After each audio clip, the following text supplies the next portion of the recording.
嗱，咁啊，大家最近喺網上都睇到咧好多中國疫情爆發嘅視頻啦，咁都有好多好驚嚇嘅畫面啊！咁但係咧，因為數字上咧就唔透明咧，其實好難判斷咧究竟佢爆發得幾犀利啊！咁公共衛生嘅嘢咧，其實最罩忌咧就係冇一個準確可靠嘅數字公佈俾大家知道。咁因為如果有數字嘅話，咁疫情點差都好，大家都有一個預期啊。咁啊就變咗咧，就即係真係發生嘅時候咧，又未至於恐慌。如果你唔公佈嘅話咧，咁其實咧啲人就會估啊。估嘅話咧，謠言咧就可以好傳得好離譜啊！咁呢排就成日傳話，你睇下係白肺病嚟㗎。咁其實白肺只不過係嚴重肺炎重症。咁但係好多人就已經講到就話白肺病咧就唔係簡單嘅 Omicron 啦，梗係咧就有啲即係變種咗好犀利嘅病毒啦，梗係咧就兩種加埋 Delta 一齊啦，各樣啦。如果你冇一個準確嘅數字公佈俾人聽咧，咁基本上咧就好難停止呢啲講法嘅。咁而家香港咧又通關在即啦，咁究竟喺一啲咁樣嘅情況底下，大家應該要做啲乜嘢嘢先至可以自保呢？嗱，首先第一樣嘢咧，我覺得大家咧都唔使話太過分地擔心啦。咁因為咧好多人而家講到咧就話回到疫情嘅基本點啦，咁啊同當初咧疫情爆發嘅時候一模一樣。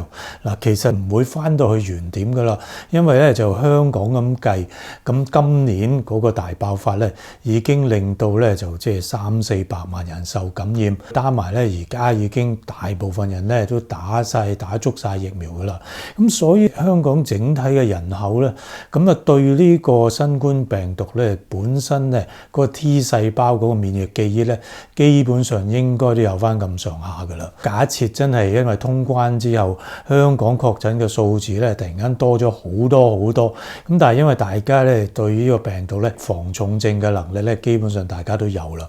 咁所以咧就即係你話真係變成嚴重死亡嘅個案會唔會多好多？咁我覺得機會唔係太高。咁有啲人就會話，唔係啊，佢而家嗰種係新變種嚟㗎，乜物啊，或者佢要好多人感染嘅話咧，佢就會變啲新嘅出嚟啦。其實係咪新變種咧？可以講唔知道咯，咁亦都無從得知啊。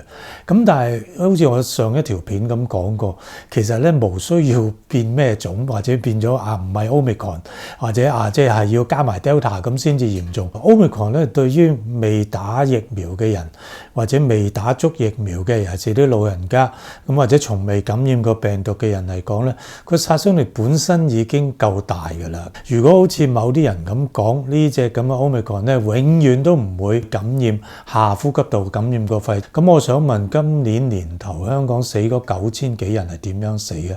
嗰扎人就係好多時就係啲老人家，可能就即係怕打疫苗嘅副作用啊，咁就冇打到或者打唔足。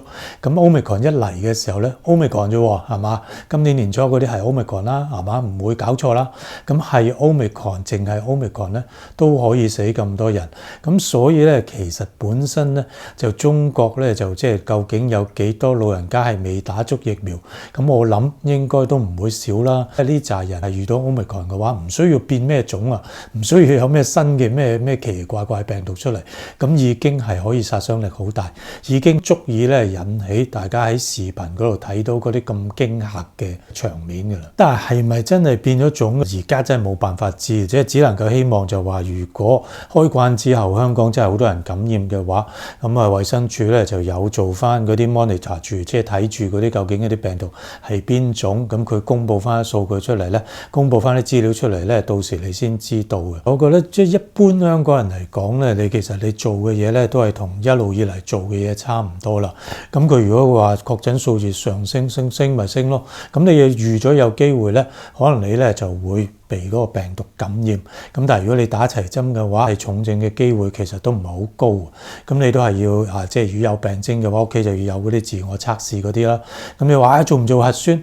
其實我覺得多數都唔使做核酸嘅，因為你只係想知道咧，就係你有冇傳染性啫。知道自己有冇傳染性咧，其實咧就即係你做呢啲家用嗰啲咁嘅自己檢測咧，就仲好過核酸嘅，因為核酸咧太過準確啦。你啱啱發病，啲病毒好少，未有傳染力嘅時候，佢已經陽性啦。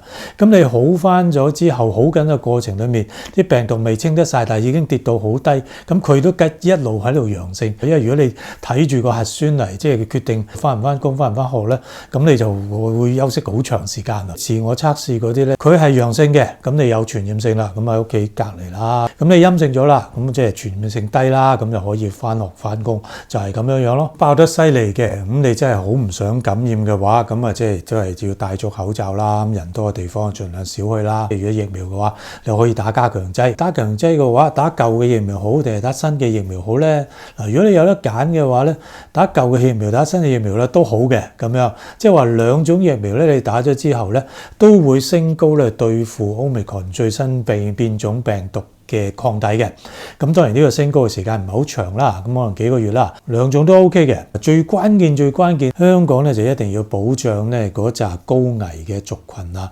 咁就話即係年紀大嘅人啊，免疫系統有病嘅人啊，咁呢批人如果真係未打疫苗嘅話咧，咁就真係要快啲打返啦。咁如果打咗疫苗未打加強劑又夠期打加強劑嘅話咧，咁啊趁而家咧就快脆打咗先啦，打晒針都好啦。咁如果不幸真係俾病毒感染嘅話咧，就有病徵咧，頭嗰5日之內咧就要咧去睇醫生，你政府醫生也好，咁私家醫生咧都可以開個新冠嘅特效藥 Paxlovid 嘅。咁嗰條 link 咧就我可以即係影片說明嗰度，有需要咧可以 click 入去睇下邊啲私家醫生咧有得開呢隻藥。到而家咧今日都仲係仍然有啲人咧就堅持咧就反對疫苗嘅。mRNA 疫苗咧喺全世界咧就打咗幾多億針，咁啊就即係所收集嘅數據係人類歷史上咁多種疫苗之中最多安全數據嘅。即係如果你咁樣你都覺得佢好危險嘅話咧，咁我真係唔知點樣講。咁亦都有唔少人咧就話我用呢個天然